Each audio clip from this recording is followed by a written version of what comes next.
matter. The last few weeks have confirmed a pattern that has played out repeatedly in recent decades.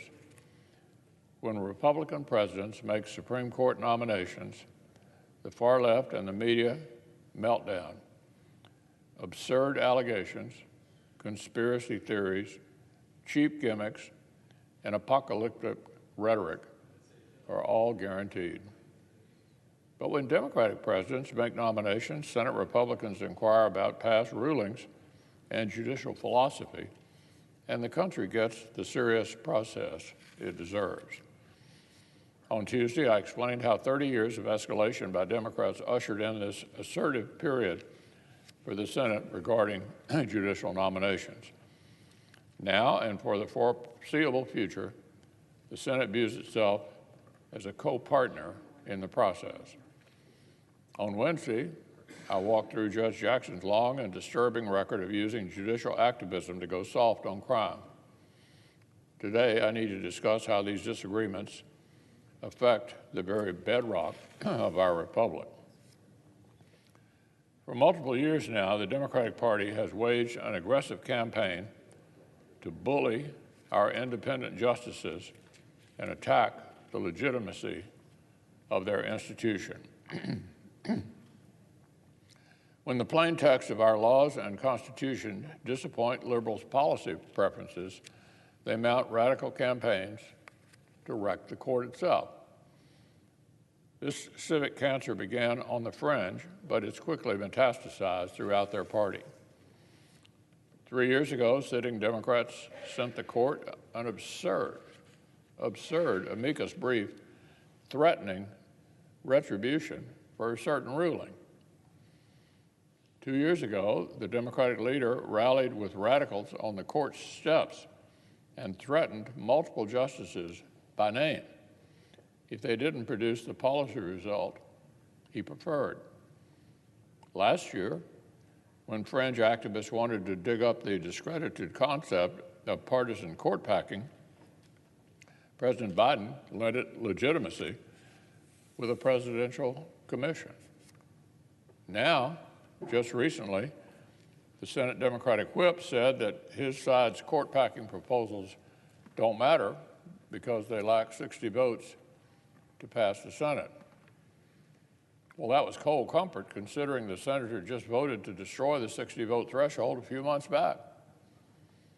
So this nomination has occurred against a strange backdrop.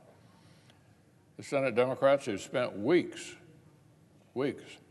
fulsomely praising Judge Jackson have spent years attacking her soon-to-be workplace. This is why I needed to hear Judge Jackson denounce court packing. Justices Ginsburg and Breyer had no trouble, none, condemning these schemes loudly as sitting justices. Surely President Biden could find himself an institutionalist in their mold. But alas, Judge Jackson was the court packer's favorite pick for the vacancy, and she refused to follow the Ginsburg-Breyer model. She signaled the opposite. She said she'd be thrilled to be one of however many.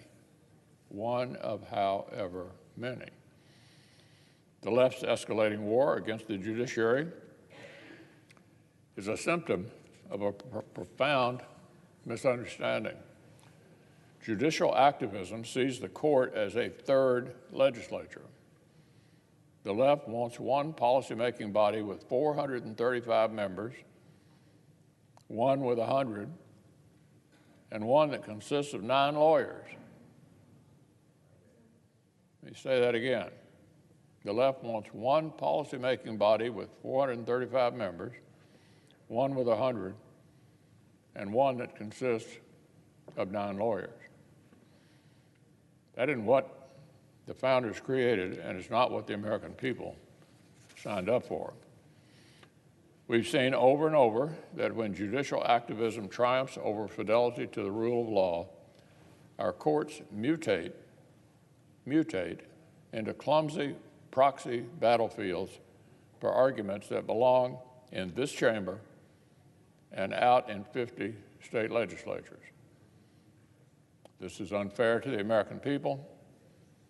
It damages our institutions, not the least the courts themselves.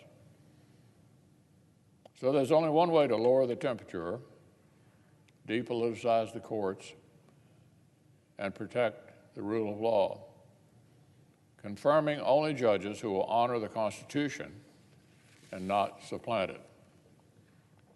The road to a healthy court and a healthy country is not striking some balance where some justices stick to the text and some justices try to make policy. The solution is for all the justices to stay in their lane. There's one right number of justices who seek to follow the law. The number is 9. Ginsburg said it. Breyer said it. There's one right number of justices who seek to make policy. 0. There are jurists and scholars with personal views across the political spectrum who understand that all judges should be textualists and constitutionalists in their day jobs, and that must be the Senate standard. I see hallmarks of judicial activism in Judge Jackson's record. Therefore, I will vote no. Nevertheless, our Democratic colleagues are on track to confirm our next Supreme Court justice. And do you know what won't happen? Top Republicans will not imply she's illegitimate. We will not call for court packing. I won't be joining any mobs outside her new workplace and threatening her by name. Democrats must stop their political siege of the institution that Judge Jackson is about to join. They must stop their assault on judicial independence. We're about to have a new justice whose fan club has openly attacked the rule of law. So Judge Jackson will quickly face a fork in the road. One approach to her new job would delight the far left. A different approach would honor the separation of powers and the Constitution. The soon-to-be justice can either satisfy her radical fan club or help preserve the judiciary that Americans need, but not both.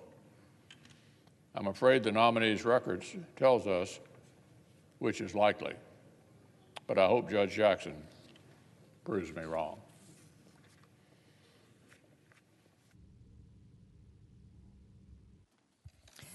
Under the previous order, the Senate will resume legislative session and proceed to consideration of H.R. 6968 and H.R. 7108 en bloc, which the clerk will report.